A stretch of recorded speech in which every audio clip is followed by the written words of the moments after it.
天河石。有一種水晶不需要濾鏡，自帶冰川與河流的色彩，它就是大自然最純正的蒂芙尼藍天河石。天河石表面有一種獨特的白色紋路，就像微風吹過湖面的波紋，這是它獨有的身份證。它斜長寫的一種，莫氏硬度在6到6.5之間。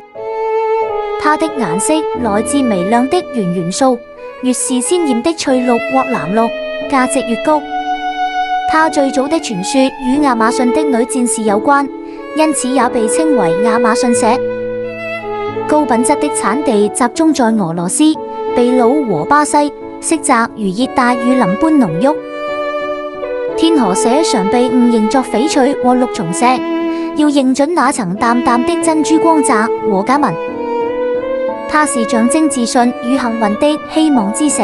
如果你最近感到焦慮，不如看看這抹清涼的綠。點個關注，帶你深入了解水晶世界。